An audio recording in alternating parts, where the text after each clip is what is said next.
inutile de vous rappeler le verdict du procès à Tao. Eh bien, depuis quelques jours déjà, c'est connu. L'honorable, je dirais, je ne sais pas s'il faille désormais parler de less honorable. Alors, le député Atao Renouho a été condamné, vous l'avez suivi sur les médias, sur nos antennes et sur les chaînes sœurs, à une peine de 6 ans de prison et 30 milliards d'amende dans l'affaire dite de faux médicaments et seulement, bien évidemment, on va ce matin nous intéresser à l'impact socio-politique de cette déchéance, de ce verdict d'abord dans le landerneau politique béninois et bien évidemment, dans le suivi du réseau, du parti réseau Atao, même si ce parti n'existe plus, parce qu'une fois que vous adhérez au grand bloc, vous convenez avec nous que vous renoncez à la vie de votre parti, justement. Alors, que retenir de l'ancrage de ce réseau Atao, de ce parti réseau Atao dans la 15e et la 16e. Alors, ce verdict est-il à prendre comme du pain beurré? Est-ce du terrain libre pour les adversaires politiques? On va disséquer, j'allais dire, l'impact de ce verdict dans l'univers politique béninois avec Stéphane Tora et justement Omar Salouf. Stéphane Tora, en tant qu'analyste politique. Bonjour, M. Tora. Oui, bonjour, Loris. Bonjour, amis téléspectateurs de Eden TV.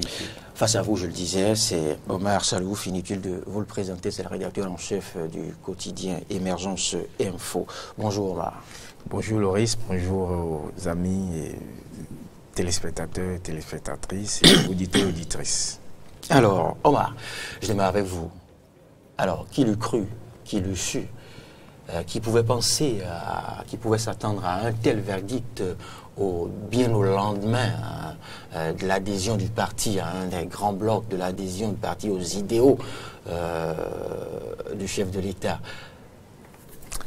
Oui, tout d'abord, il faut préciser qu'on a toujours voulu, on a toujours réclamé l'indépendance de la justice au Bénin. Et donc, une justice indépendante ne doit pas se fier au fait qu'un président ou un député est adhéré à un bloc pour dire son verdict. Si c'est fait ainsi, c'est comme si il faut soutenir un pouvoir en place pour ne plus subir les rigueurs de la loi ou pour ne plus répondre de ses actes. Et donc, le verdict ne devrait en aucun cas avoir quelque chose avec les options politiques de X ou de Y. Que le réseau Atao adhère au bloc, à un des blocs qui soutient, à l'un des blocs qui a fait allégeance ou qui soutient le président de la République, cela ne devrait rien avoir avec le verdict qui... Est-ce qu'il faille lire ce verdict dans le sens de l'impartialité de la justice? Parce que par le passé, on le sait, plus vous êtes proche du pouvoir, plus vous êtes protégé et rien ne vous arrive. Oui, vous savez, j'ai toujours dit que chaque gouvernement a sa particularité ou a ses particularités.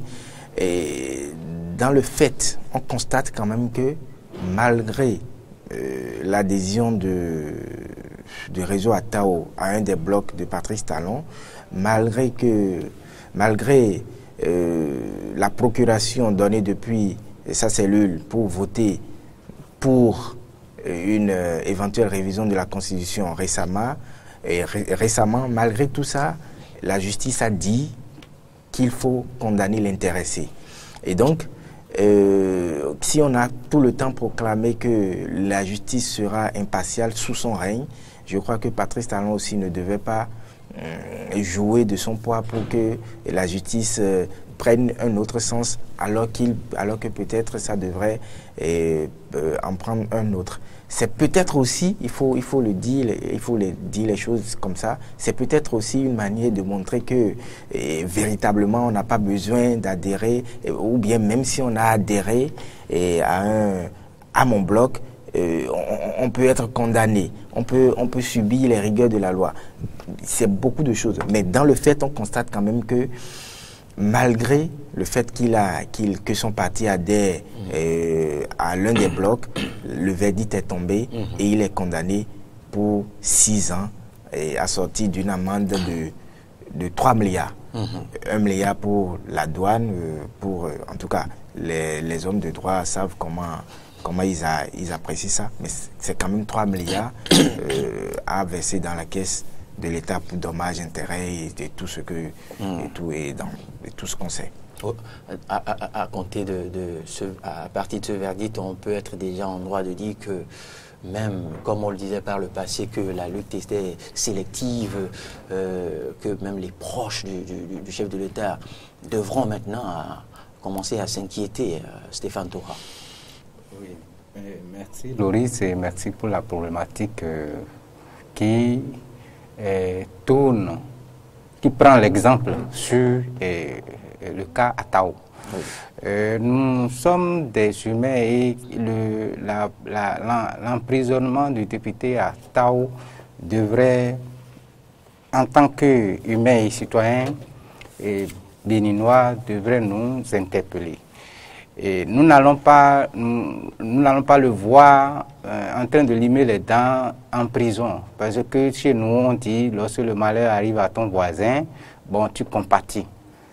Bon, en toute compassion, nous disons, bon, c'est une situation qui est arrivée. Et puisque nous avons un arsenal juridique, nous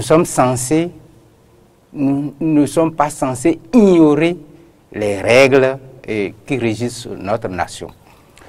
Pour véritablement revenir à la problématique, il faudrait remonter déjà à ce qui prédispose cette personnalité-là à la justice, à tout ce qui lui arrive. Il faudrait voir qu'est-ce qu'il a fait de mal dans la nation. Et en revoyant ce qu'il a fait de mal dans la nation, les crimes supposés commis, c'est que il y en a que la communauté internationale tourne autour ou bien met les moyens pour qu'on puisse combattre ça. Et je voudrais évoquer la vente des médicaments. Et Atao n'est pas un professionnel pour vendre des médicaments. Oui. Donc, déjà, être importateur de ces poisons-là le prédisposait, le mettait en porte-à-faux par rapport à la loi.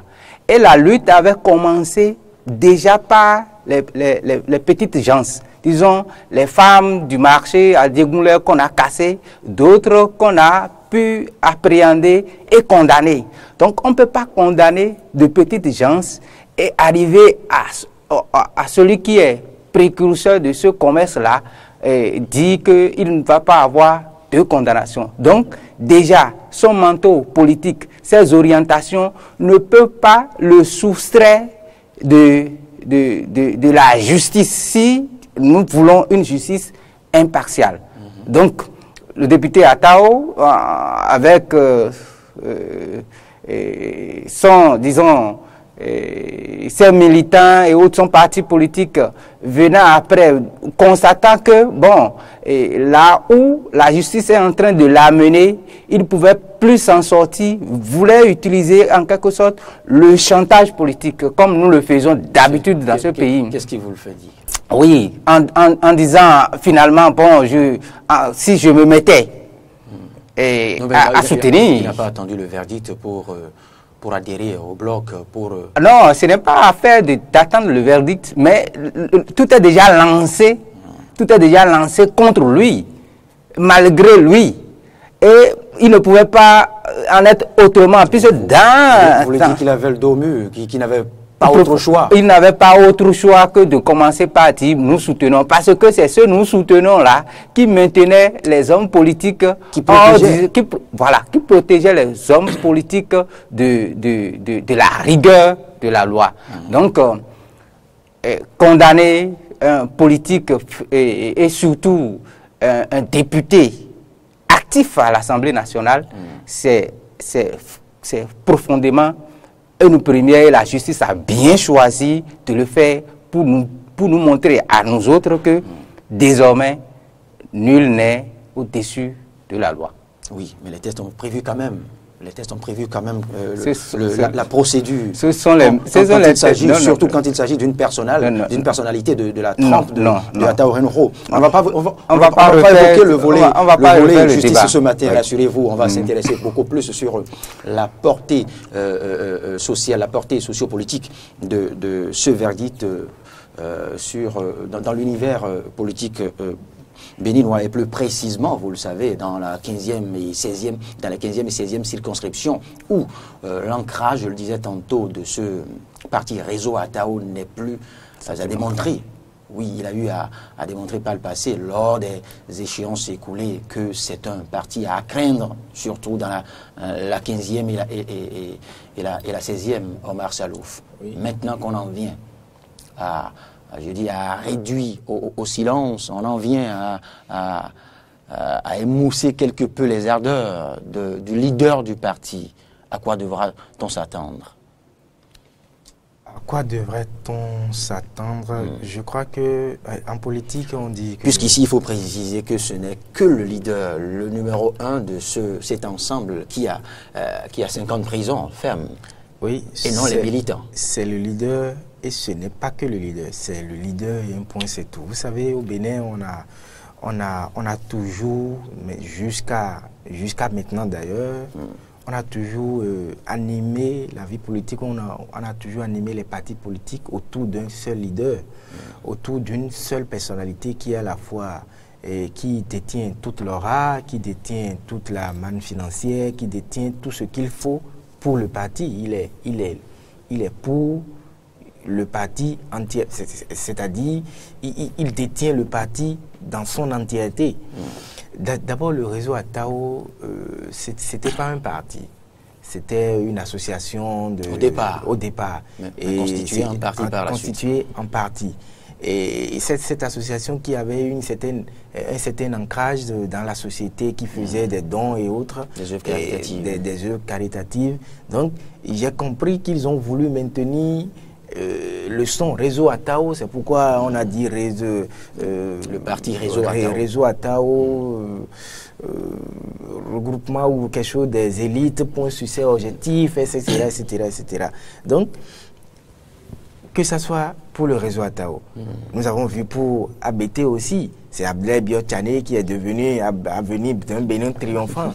Nous avons vu aussi pour beaucoup d'autres. Ça n'a pas démarré au Bénin. Général Bien Robert qui a aussi fait ça. Donc, ça n'a peut-être pas démarré au Bénin. Il y a aussi En Marche. Oui, on a... D'accord, mais... Qu'on assimile à Emmanuel Macron. Et il faut... Oui, mais c'est-à-dire les acronymes ou bien les initiaux de nom du leader ont fait tout pour arranger ça au nom du parti, pour montrer que c'est lui, effectivement, qui détient le parti. Et donc, quand dans des circonstances données, l'intéressé est désarmé, à quoi faut-il s'attendre d'autre? C'est justement là la question. Oui, que de voir chacun... la charpente principale de l'édifice. Quand la charpente est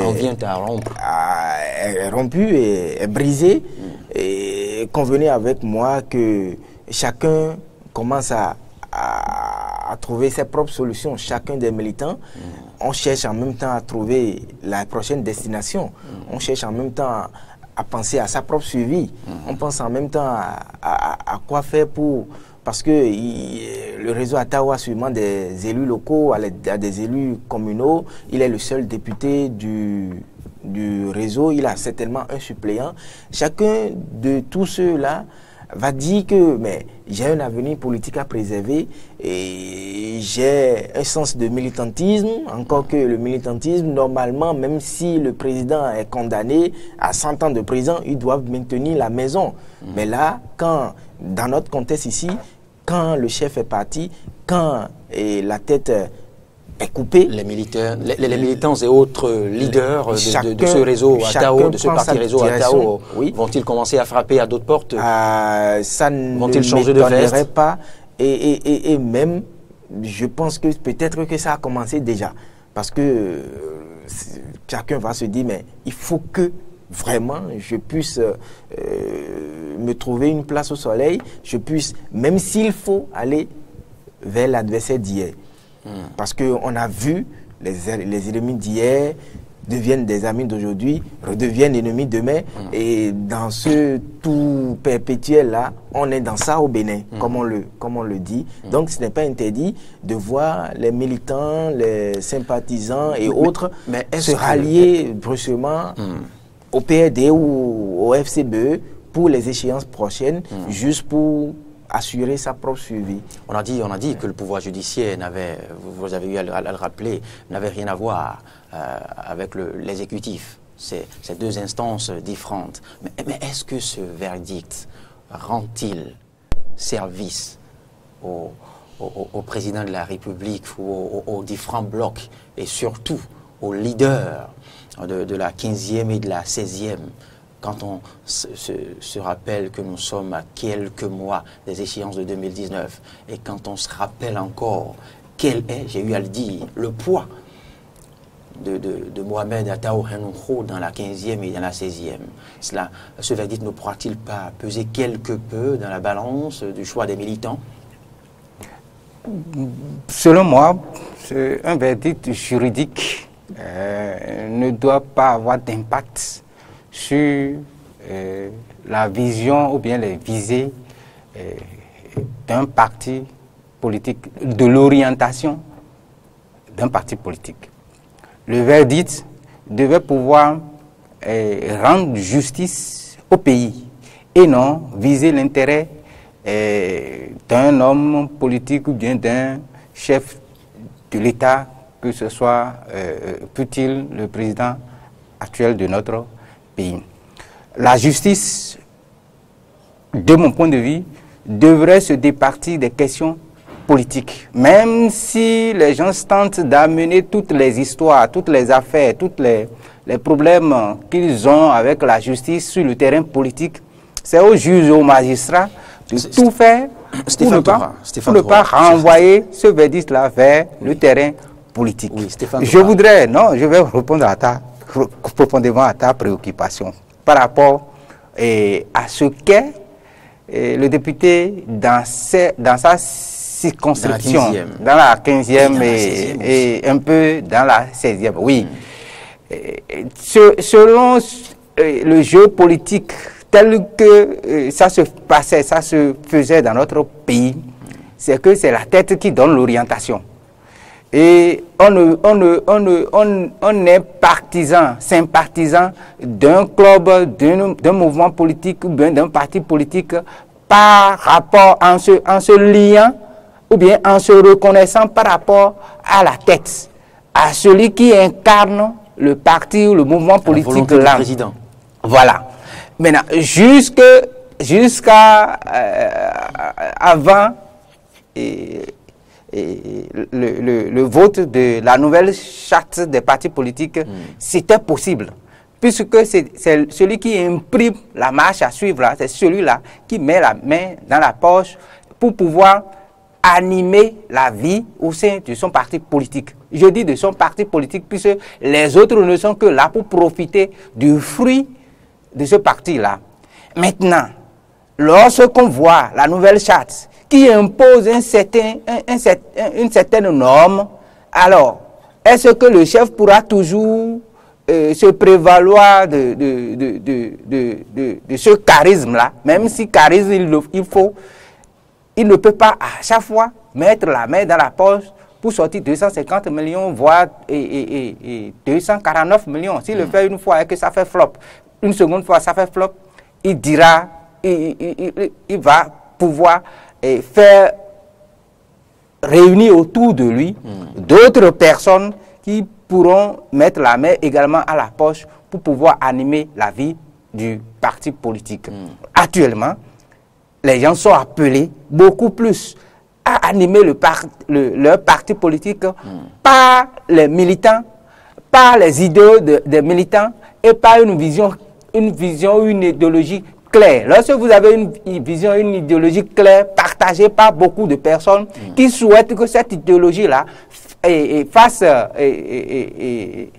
soit gouverne le pays, que cette idéologie gouverne le pays, c'est sûr qu'ils vont cotiser pour pouvoir animer les partis politiques. Et si les partis disparaissent de plus en plus, c'est que c'est cette nouvelle charte-là qui les amène à mieux se positionner et orienter leur idéologie, ou bien à aller vers des ensembles où leur idéologie est plus ou moins partagée. Omar Salouf, les différents blocs doivent-ils se désoler de la déchéance de Mohamed Henro Attao ou bien s'en réjouir? S'en réjouir. Il y en a qui vont plutôt s'en réjouir.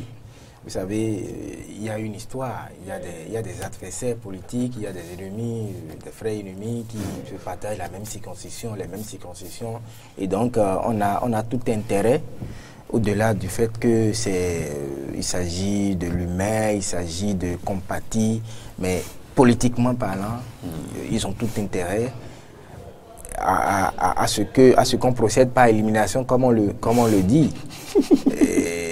Réseau Attao éliminé, un os de moins dans la gorge. Peut-être du PRD ou de la RB ou des forces Cori pour un Bénin émergent et tout. Et donc, non seulement ça, pour les positionnements, parce que cette guerre-là va commencer d'ici peu. Pour les positionnements, si un certain Mohamed Henro était sur pied, c'est certainement et sans doute qu'il va s'imposer, qu'il va vouloir que les choses se fassent aussi selon sa volonté. Et donc, maintenant qu'il n'est pas là, ça veut dire champ libre, il y a plus de possibilités pour ces partis de ces blocs-là de positionner davantage les leurs pour espérer plus de conseillers ou de députés ou de quoi, je ne sais. Maintenant, je voulais revenir sur quelque chose.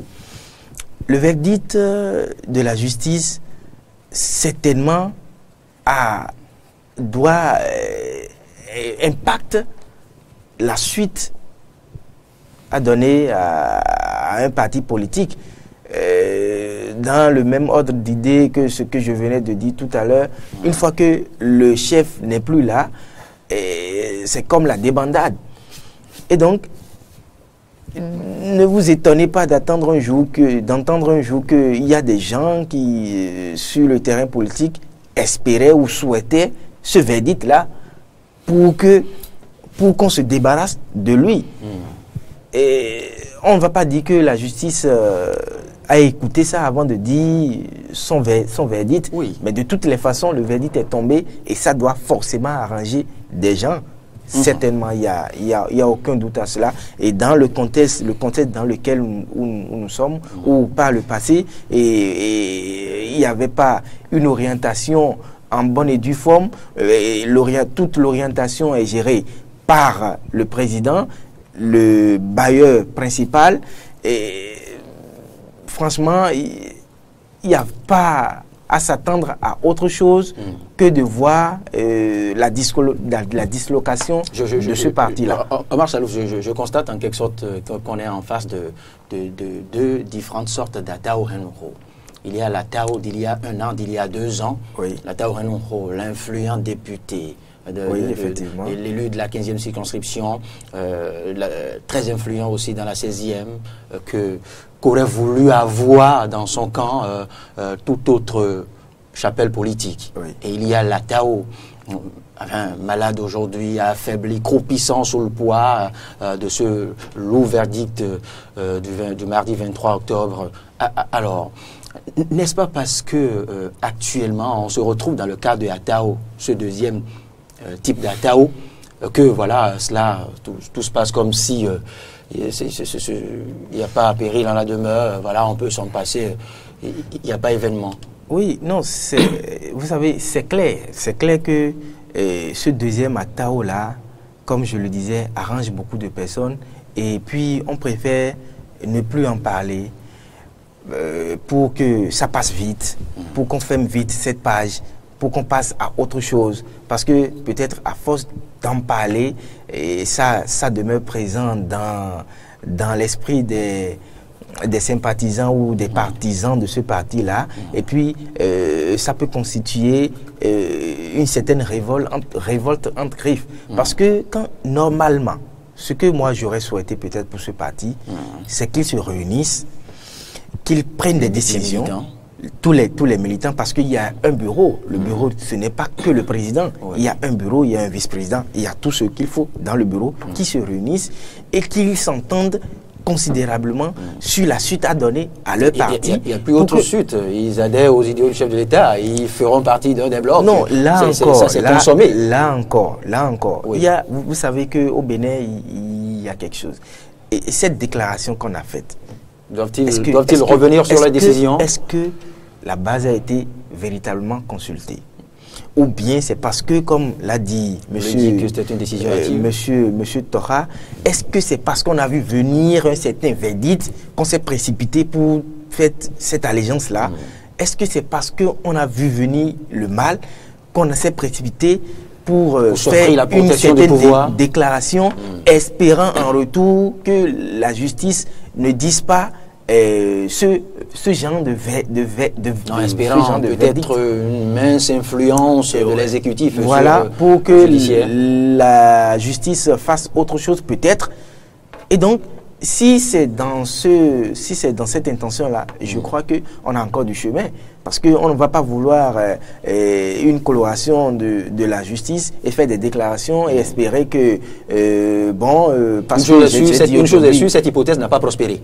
Oui, ça n'a. C'est déclaration d'adhésion faite, mais le verdict est pourtant tombé. Le verdict est pourtant tombé, et je crois que ça doit être une leçon pour nous tous, et que il suffit pas d'être dans l'ancrage politique de la mouvance pour être au-dessus de la loi. Oui, c'est la principale leçon. Oui, effectivement. L'autre leçon que moi je tire personnellement, c'est par rapport à la jeunesse, parce que quand on le veut ou non, Astao fait partie de la tranche de la jeunesse de ce pays.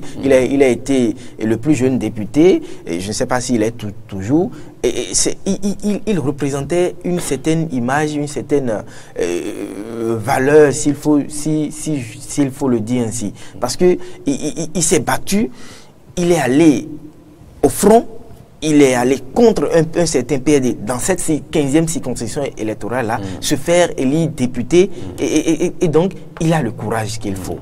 Donc c'est une leçon. Il faut savoir aussi faire la politique.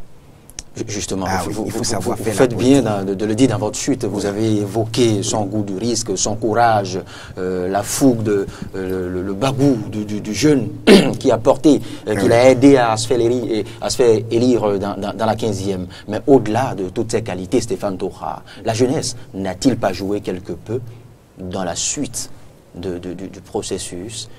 Ne serait-il pas peut-être resté du bon côté que cela lui aurait évité tout ceci?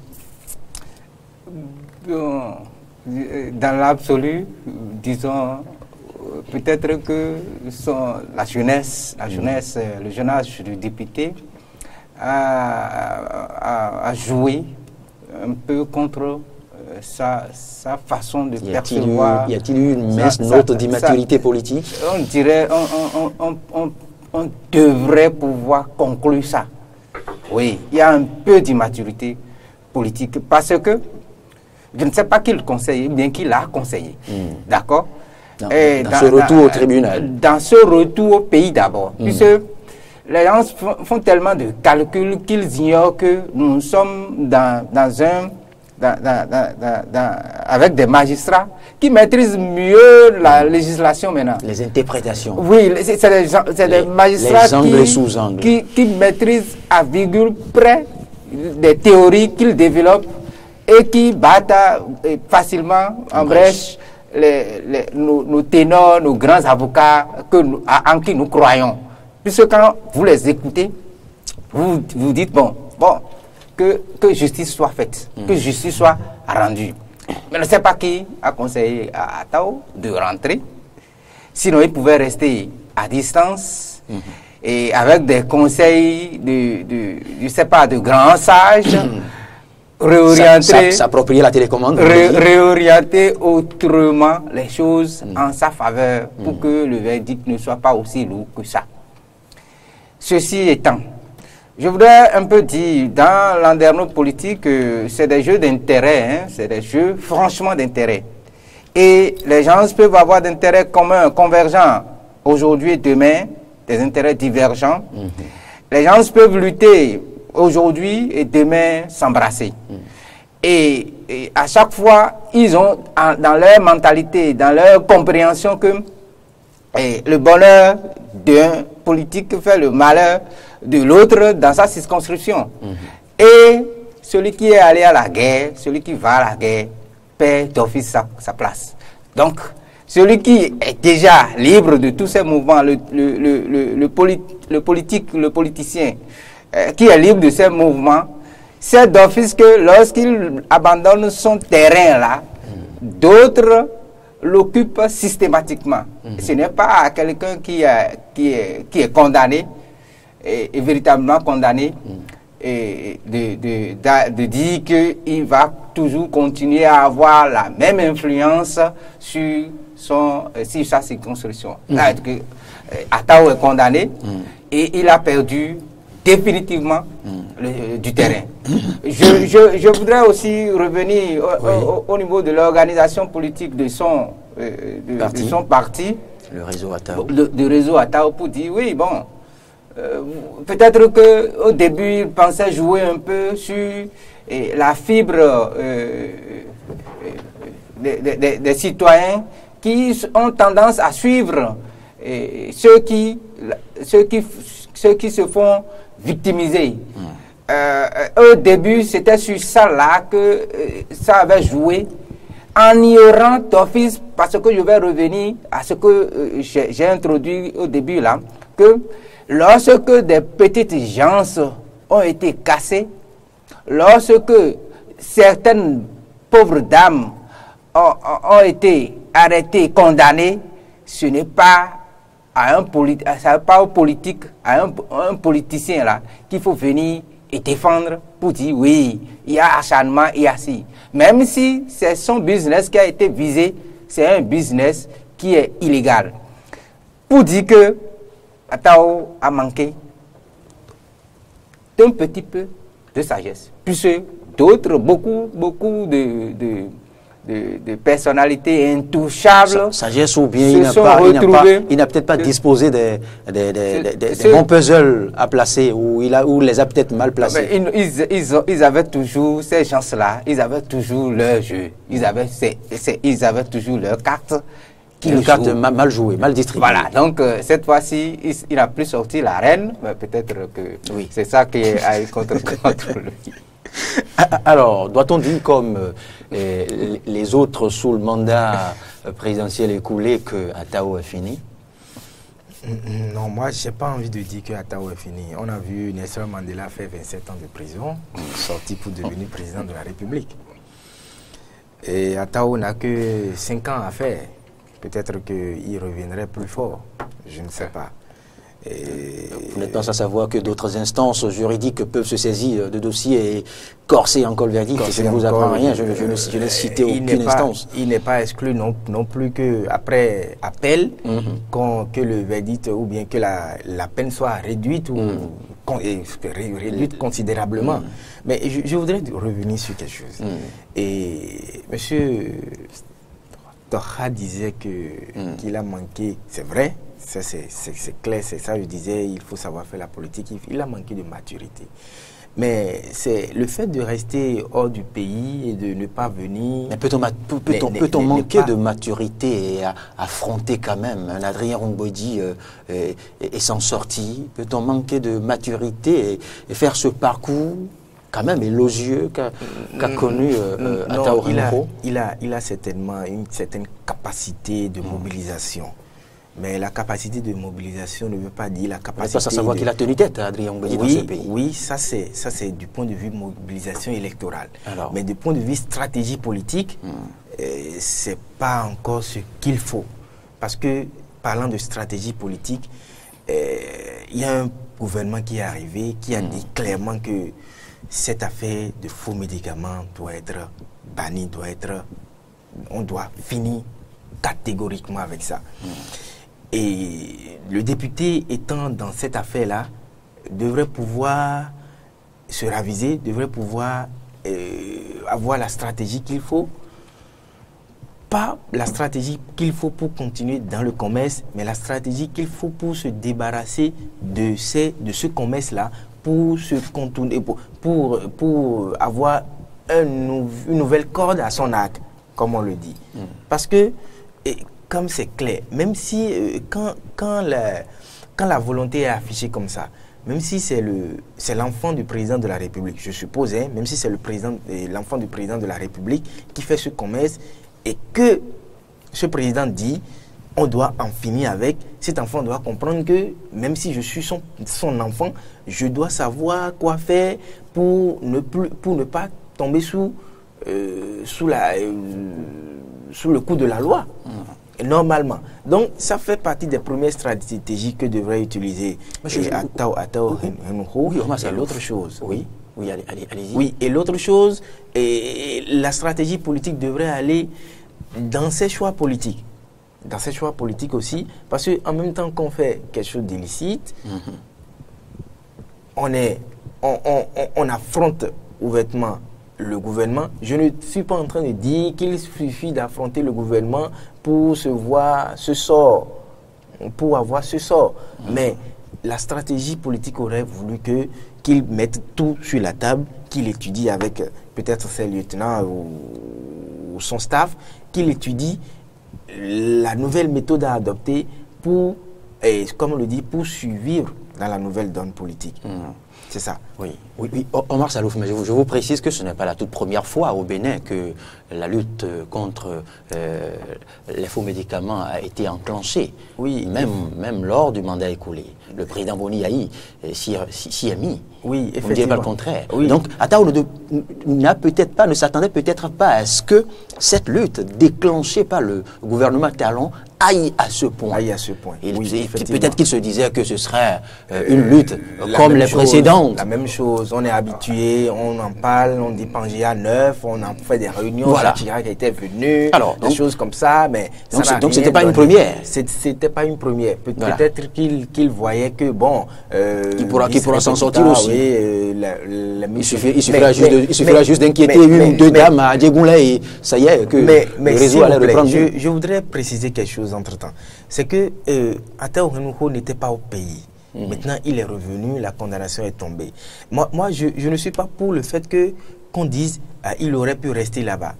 Quand on a affaire à la justice de son pays, Stéphane Toura lui a dit tout à l'heure. Il faut venir. Il a dit de manière insidieuse, Stéphane Toura. Il faut venir répondre à la justice, surtout quand on estime qu'on n'a rien à se reprocher. Mais dire, chercher cet échappatoire-là et aller saisir. Vous lancez là un appel voilé aux autres. Ah ben non, mais chercher cet échappatoire-là et aller saisir, je crois que la justice ne fera pas son travail. Oui, ce n'est pas un conseil à donner à des gens et dire, quand vous avez affaire à la justice de votre pays, prenez la tendance, dégagez, sinon on va vous prendre. Encore que Paris en abrite un bon nombre maintenant. Bon nombre, oui, Stéphane Toura. Non, je voudrais un peu relever la naïveté entre griffes là, de Laurent Atao. Laurent Atao s'est fait un nom dans la 15e circonscription et ce que j'ai dit, c'est parce que il se victimise et pense toujours que cette situation, cette stratégie-là allait perdurer dans le temps. S'il réussit à se faire élire député contre le PRD, c'est parce qu'il soulevait des incohérences, des incongruités selon lui de la gestion du PRD. Et en se victimisant, ses compères, puisque n'oublions pas que c'est une histoire de fils de circonscription, fils du terroir. Ah oui. Donc, par le passé. Maintenant, c'est national. Voilà. Maintenant, et les autres qui le soutenaient, les autres qui avaient un temps contre la gestion un peu orthodoxe du PRD, l'ont suivi. Et ce n'est pas seulement lui qu'ils ont qu'ils ont suivi. Ils ont aussi suivi le feu et Kamarou, Fassassi, père des nouvelles générations. Père des nouvelles générations. Donc, en se faisant victime contre... Qui n'a été que l'ombre de lui-même. Contre le grand, la population, la base, qui, quelque part, reçoit d'œuvres sociales de M. Atao, là, un peu contraindre à se départir de ce Pierre Théla pour créer son propre mouvement, ce qui lui a marché. C'est ça là qui lui a également marché contre la lutte qu'avait enclenché, semblant de lutte qu'avait enclenché le gouvernement passé. Pas un semblant de lutte. C'est un semblant de lutte, puisque... Lutte, même si cela n'a pas abouti, même si cela n'a pas été aussi incisif. Le problème, c'est qu'on a mêlé un peu plus de clientélisme dans cette lutte-là. Et lorsque le politique sait que, bon, il est un peu contraint sur son terrain, ce qui lui rapporte de l'argent pour pouvoir animer sa vie politique, il est obligé de rentrer dans les rangs et de suivre. Mais cette fois-ci, même en rentrant dans les rangs, ça n'a pas abouti parce que celui qui est là a laissé la main libre. Le timing a été aussi très mal choisi. On m'a eu à le dire. Non, mais bon, c'est un des membres de la coalition de la rupture. Donc, on ne pourra pas parler du timing. Puis au début... Oui, un des membres, vous dites bien, de la coalition de la rupture. La coalition de la rupture, c'est là, vous remontez à une certaine époque. Voilà. Mais après élection, il faut vous dire que avant l'élection, la couleur de Atao Renro a quelque peu... Avant l'élection, sur le terrain politique, sensible. Sur le terrain politique, avant l'élection, sur le terrain politique, là, il y avait eu de guerres à distance entre ces opérateurs économiques, là. Ils ne se sont pas donnés, ils ne se sont pas fait cadeau. Maintenant, lorsque, au second tour, l'honorable Atao, candidat à la présidentielle 2016, est rentré dans la coalition de la rupture, c'est que quelque part, son projet aussi a été porté par le candidat élu de cette coalition de la rupture-là. Donc, sa position de soutien au gouvernement était déjà actée depuis cette coalition de la rupture. Oui. Donc, s'il a mal en partie, il y a mal en partie par rapport à la justice, souffrons tous que ça soit ainsi pour que cette pédagogie d'amener nos hommes politiques à se dire que nul n'est au-dessus de la loi, quelle que soit sa position politique opposant au mouvancier. Le cas Atao doit-il servir de leçon aux autres proches du pouvoir et autres, voilà, dans le landerneau politique? Oui, ça doit servir de leçon à tout le monde. Et nul ne sait qui est le prochain sur la liste. Et on a toujours décrié le fait que la lutte est sélective et qu'il y a dans le rang du pouvoir en place des gens qu'on doit interpeller. Et j'ai suivi quelqu'un une fois qui a dit que quand on monte sur un arbre, pour en couper les branches, on ne peut pas commencer à couper la branche sur laquelle on est assis. Il faut couper les autres branches d'abord et finir par couper la branche sur laquelle on est assis. Donc c'est peut-être la stratégie de Patrice Talon et peut-être que d'ici là, il va commencer à couper la branche sur laquelle il est assis, c'est-à-dire... Encore que le cas Atao, il faut le préciser, ce n'est pas un très proche non plus. Ce n'est pas un très proche non plus. Oui, c'est une des dernières recrues. Mais on attend... Ou une auto-recrue. Oui. On attend quand même Patrice Talon sur ce chantier-là. Qu'est-ce qu'il fera de ceux-là qui sont dans son camp et qui sont soupçonnés d'une manière ou d'une autre de mauvaise gestion? Vous l'avez dit, vous l'avez bien dit. Oui. Il reviendra à ses branches en dernier ressort. Oui. Donc, et le cas Atao est à la fois une leçon, doit servir de leçon pour tous ceux-là et aussi, comme je l'ai dit, pour la jeunesse qui doit savoir comment s'y prendre en politique. C'est vrai. Et si aussi on n'a pas forcément surtout, cela devait servir de leçon leçon aux jeunes. Oui, si on n'a pas aussi la capacité de tenir en politique, il vaut mieux ne pas s'y aventurer. La force de Atao Remouho en son temps, c'était qu'il faisait beaucoup d'actes d'œuvres sociales, et donc il était aimé par ceux-là au chevet de qui il n'hésitait pas du tout à être, et donc en politique ils lui ont retourné l'ascenseur, et il n'y a pas beaucoup d'hommes politiques qui le font ainsi, et il aurait dû peut-être se contenter de ses œuvres sociales, et peut-être qu'il ne serait pas inquiété actuellement, peut-être. Et donc à la jeunesse, je dis, il faut savoir s'y prendre si vraiment on a envie de faire la politique. Cela ne veut pas dire forcément que quand on est dans la politique, on a beaucoup de problèmes. Quand on est dans la politique, on est susceptible de condamnation à tout moment. C'est l'impression que cela ne veut pas non plus dire ça. C'est l'impression que cela donne, si on se réfère à l'autre promoteur des poulets. Vous savez, c'est à croire que c'est quand on s'y met qu'on enclenche aussi le réseau d'ennuis et de problèmes. Il y a aussi quelqu'un qui dit que... L'autre de Diefa aurait aussi mieux fait de rester dans son registre. Il y a aussi quelqu'un qui dit que quand un politicien n'est pas un pleurnichard, c'est-à-dire quand on va dans la politique, il faut s'attendre à tout. Et à tous les coups. Il faut avoir les reins solides, il faut mettre en place, et là encore, il faut mettre en place les stratégies qu'il faut pour ne pas tomber dedans, comme on le dit. Voilà. Il faut pouvoir tenir. Il faut pouvoir tenir. Et il faut aller au-delà des sauts d'humeur. Il faut être vraiment stratège pour tenir. Et l'autre grosse leçon avant de prendre le dernier mot le mot de fin de Stéphane Tora, l'autre grosse leçon, c'est Omar Salouf, c'est qu'il ne suffit pas seulement d'avoir une trempe financière solide pour se lancer en politique. Voilà. La politique, c'est aussi question de stratégie. Oui, c'est aussi question de calcul. Et vous l'avez suivi avec Stéphane Tora. C'est aussi la capacité à combiner les différentes manches du puzzle et bien les combiner au bon moment, le timing surtout. Parce qu'on a beau avoir une grande surface financière, on a beau avoir une fondation qui fait des œuvres, on a beau avoir une population qui se manifeste et qui dit que c'est bon, mais quand on ne met pas en place une stratégie, quand on ne va pas au-delà de ces sauts d'humeur, quand on ne va pas au-delà du mois, quand on ne va pas au-delà de beaucoup de choses, l'échec est certain.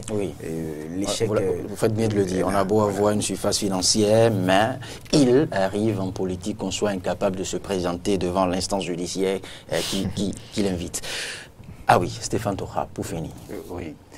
Je ne sais pas si je vais encore mieux dire par rapport à ce que M. Salouf, Omar Salouf a dit, mais je suis tenté de dire quelque chose au moins. Vous savez, on dit la politique n'est pas un jeu d'enfant. Ah oui. Donc, c'est pour ça que nous allons rester... C'est pas un club de Samuel. Nous allons rester longtemps analystes et observateurs de cette vie politique-là.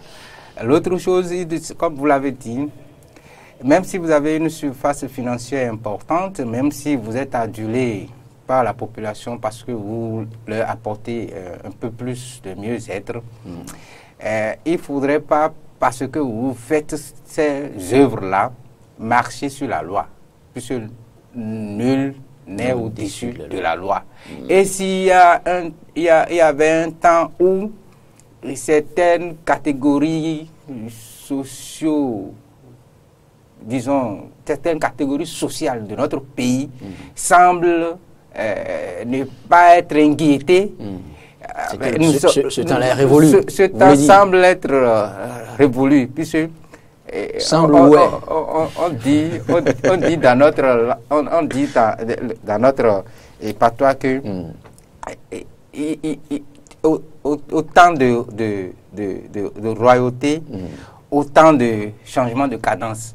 Donc, lorsque vous êtes attaché au dos lors du règne d'un roi, peut-être que notre roi viendra et vous serez attaché. Appelé à porter quelqu'un. Voilà. Donc, que nos gens qui aimeraient bien aller en politique se fassent leur propre toilette et doivent savoir que la politique, et ça ne pardonne pas. Et c'est un jeu d'intérêt. Il faudrait beaucoup plus que nous l'intériorisons que de venir pleurnicher pour dire que non, il y a acharnement ci, il y a acharnement ça. Pour revenir de dire que lorsque celui qui est dans l'arbre ne peut pas scier la branche sur laquelle il est assis. Il vaut mieux qu'il soit en bas pour scier chaque branche sans distinction. Sinon, il va se retrouver rapidement sous le sol et aura des bobos au rein. Le président et la gestion, c'est-à-dire la lutte actuelle, moi, je ne la prends pas comme sélective. Je dis, si c'est tant et qu'on va classer, ou bien on va donner une coloration à ceux qui ont de trucs là par rapport à la justice, ceux qui ont des soucis au niveau de la justice, si on va à chaque fois attribuer une couleur à ceux-là, alors ça veut dire que tous ceux qui sont au niveau des tribunaux vont se dire, on les poursuit parce qu'ils n'ont rien fait. Non. Et s'ils sont au niveau de la justice, si on les a appelés pour comprendre davantage un fait qui leur est reproché, c'est que forcément, eux aussi, ils doivent se reprocher quelque chose dans leur comportement, dans leur agir quotidien.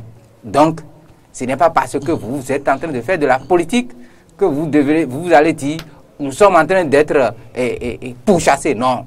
Avant que vous ne soyez homme politique, vous êtes citoyen du pays.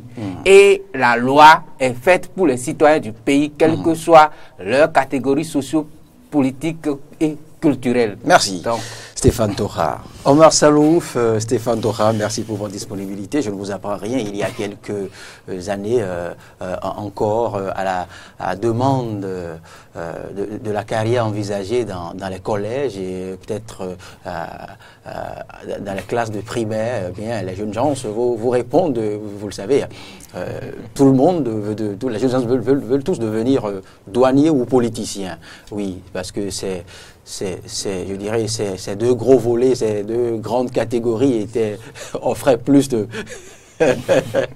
quiétude financière. Maintenant, je pense que chacun devra réfléchir plus d'une fois avant de choisir sa carrière envisagée.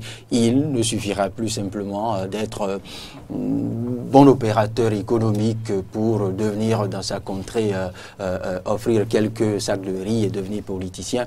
Eh bien, il ne faut pas traîner des casseroles.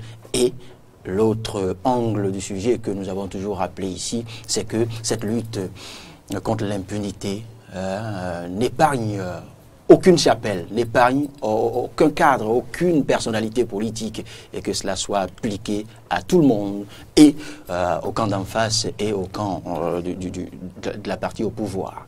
Merci à toutes et à tous d'avoir suivi ce débat à faire croiser.